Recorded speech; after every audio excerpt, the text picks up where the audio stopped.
Good day, good afternoon, good evening. Wherever you are in your part of the world, this is King B with another video information. You see the title on the screen. Parents of Michigan school shooter Ethan Crumbley sentenced to 10 to 15 years in prison. So let's get into this article talking about this tragedy. They're holding the parents accountable.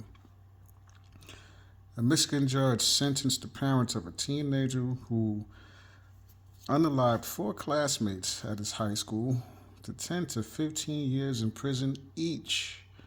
The parents of a school shooter to be held directly responsible for the child's attack.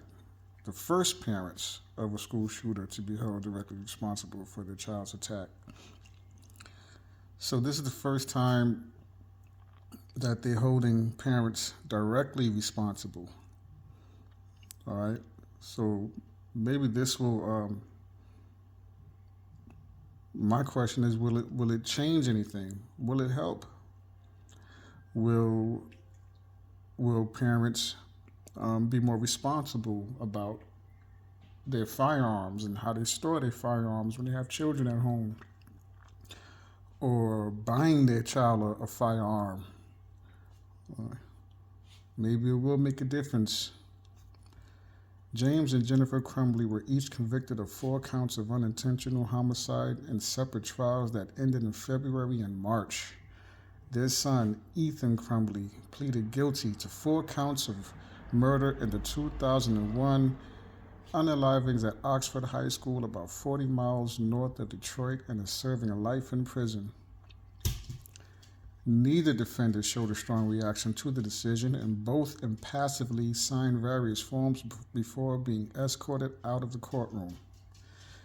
These convictions were not about poor parenting, said Judge Cheryl Matthews. These convictions convey repeated acts or a lack of acts that could have halted an oncoming runaway train. Prosecutors have sought 10 to 15 years each for the parents, higher than state minimum sentencing recommendations of 43 to 86 months, citing what they called a lack of remorse by the parents and threatening comments directed at the district attorney made by James Crumbley in jailhouse telephone calls. Obviously, he didn't know those calls are monitored. James Crumbley asked to be sentenced to time served. His lawyer said in a filing that his threats against the prosecutor weren't physical, and he was venting to loved ones about his situation. Jennifer Crumbley also sought to avoid prison time by serving any additional sentence beyond time served in the guest house of her lawyer under electronic monitoring.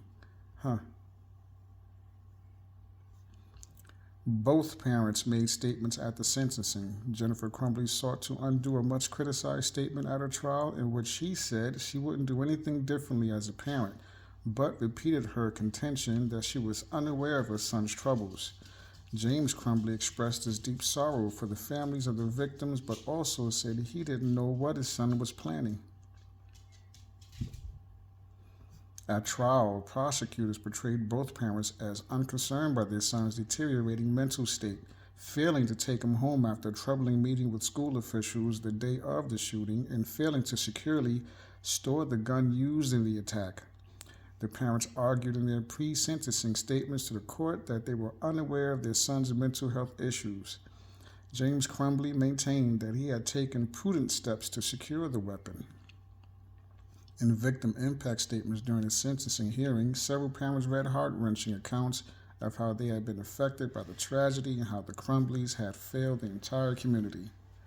When you texted Ethan, "Don't do it," I was texting Madison, "I love you. Please call Mom," said Nicole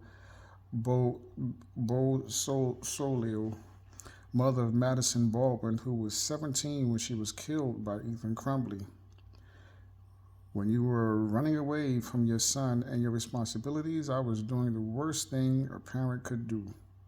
The cases against the Crumbley parents were the first time prosecutors have sought to pin direct responsibility for a school shooting on the parents of the shooter. Prosecutors recently charged several parents with crimes related to shootings carried out by their children, though not directly putting blame on them for the attacks. The mother of a 6-year-old who shot his teacher in Newport News, Virginia, was sentenced in December to 2 years for child neglect in connection with the non-fatal shooting. The father of a man accused of killing 7 people and wounding dozens during a 4th of July parade in Highland Park, Illinois, pleaded guilty in November to 7 misdemeanor counts of reckless conduct for helping his son get a gun license. He was sentenced to 60 days in jail and 2 years of probation. Both Crumbley trials hinge on a meeting among the parents, Ethan Crumbley and 2 school officials, the morning of the shooting. On a school math sheet, Ethan had drawn a picture of a 9mm handgun resembling the one he had received as a Christmas present, a person bleeding and the words, "blood everywhere, the thoughts won't stop, and help me." School officials recommended the parents seek immediate mental health services for their son, but the parents opted to leave him in school after school officials extended the deadline to 48 hours. He opened fire in the hallway shortly after the meeting. Both parents are expected to appeal their convictions. The parents of one of the students injured in the shootings have brought a federal lawsuit against the Oxford Community School District and Acme Shooting Goods, which sold the gun used in the attack to James Crumbley. The school district didn't respond to a request for comment. The gun shop had no comment. This article comes by way of the Wall Street Journal. And as far as bringing a lawsuit against the Acme Shooting Goods, they sold the guns to an adult. I mean, I don't know if you're going to get anything there, but the school district is definitely can be held responsible. And as far as appealing the decisions, I don't think that's going to go anywhere, because when they went to that meeting and school officials advised them to or they recommended to seek immediate mental health services for their son, the parents didn't do anything about it, and they left him in school. And right after the meeting, a tragedy happened. So the parents are directly responsible for this. They're directly responsible for this, and in my opinion, they're trying to distance themselves or not take responsibility for a tragedy that has happened. But they're directly responsible, right? If they're saying they didn't know his mental state, but at the school meeting with school officials, the school officials made them aware and made the recommendation to seek immediate mental health services. They didn't do anything about it. So how can they say they didn't know, they wasn't aware of his mental state? That don't make any sense. They don't want to accept responsibility. That's all it is. And maybe this being the first time parents being held directly responsible, maybe this will help.